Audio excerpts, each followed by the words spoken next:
Salut à tous et bienvenue dans cette nouvelle vidéo. Aujourd'hui, on part ensemble explorer un monde invisible qui voyage avec nos aliments, celui des microbes. Chaque fruit, chaque légume, chaque morceau de viande, et même chaque plat cuisiné transporte des micro-organismes depuis sa naissance jusqu'à votre assiette. Certains sont inoffensifs, d'autres utiles, et certains dangereux pour notre santé. Alors, d'où viennent ces microbes? Comment s'installent-ils sur nos aliments? Et pourquoi la façon dont on cultive, transporte, prépare et consomme ces aliments peut changer tout leur équilibre? Installez-vous bien, on commence tout de suite ce voyage fascinant. Alors, avant de finir dans notre assiette, tout aliment commence son histoire quelque part. C'est ce qu'on appelle la matière première. Et devinez quoi? Les microbes sont déjà là, dès le départ. Tout commence à la source, la matière première. Les légumes, fruits, viandes et céréales proviennent de la nature, un environnement où les microbes sont omniprésents. La terre, l'eau, l'air, toutes ces sources abritent des bactéries, des levures et des moisissures qui colonisent les aliments dès leur naissance. Cette flore microbienne est parfois utile, mais peut aussi contenir des agents pathogènes. Par exemple, un fruit cueilli directement dans un verger aura déjà des traces de micro-organismes provenant du sol, de la pluie ou des insectes. Bref, le voyage microbien commence bien avant qu'on ne le voie dans notre panier. Mais la matière première ne vit pas seule. Elle évolue dans un environnement qui influence tout, sa qualité, son goût, et bien sûr sa flore microbienne. On va voir ensemble comment l'air, l'eau, le sol et même les lieux de vente participent à cette colonisation invisible.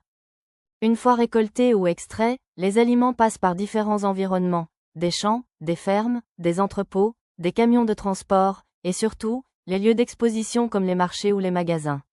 À chaque étape, de nouveaux microbes s'ajoutent ou remplacent les anciens, modifiant la flore microbienne.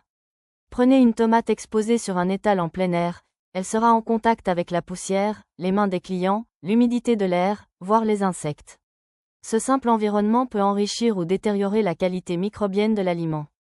C'est pour ça que l'hygiène des lieux, des surfaces et la chaîne du froid sont des barrières essentielles. Une fois sorti de son environnement, l'aliment passe à l'étape suivante, la préparation. C'est là que tout peut changer. Entre lavage, cuisson ou fermentation, certains microbes disparaissent, d'autres apparaissent. Et attention, le lieu et la personne qui prépare comptent énormément. Je vous explique pourquoi. Qu'on parle de préparation artisanale ou industrielle, chaque geste transforme l'aliment et sa flore microbienne. Laver, couper, cuire, conserver, tout cela réduit certains microbes, mais parfois en introduit d'autres.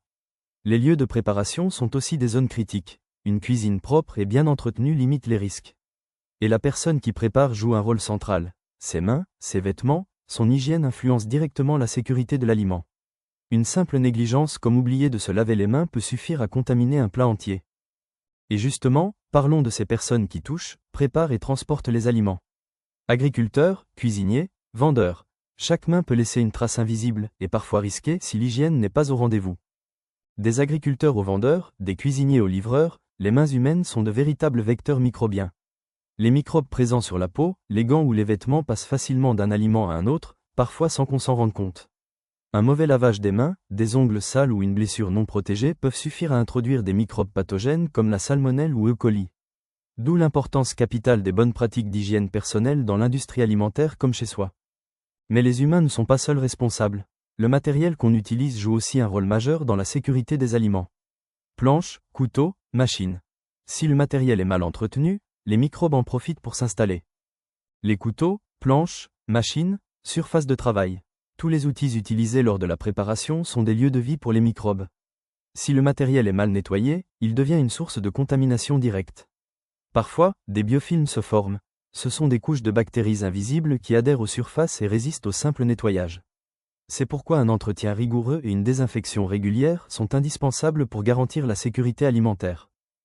Vous l'avez vu, un aliment traverse tout un parcours invisible. Sa flore microbienne évolue sans cesse, de la matière première à l'environnement, en passant par la préparation, les personnes qui le manipulent jusqu'au matériel utilisé. Connaître ce cheminement, c'est comprendre comment protéger sa santé. En respectant les règles d'hygiène à chaque étape, on peut réduire les risques et consommer en toute sécurité. Alors la prochaine fois que vous préparez ou achetez un aliment, posez-vous la question, combien de microbes ont voyagé avec lui jusqu'à votre assiette? Merci d'avoir suivi cette vidéo. Si vous avez appris quelque chose, n'hésitez pas à liker, commenter et partager autour de vous. À bientôt pour une nouvelle exploration du monde invisible autour de nous. _bas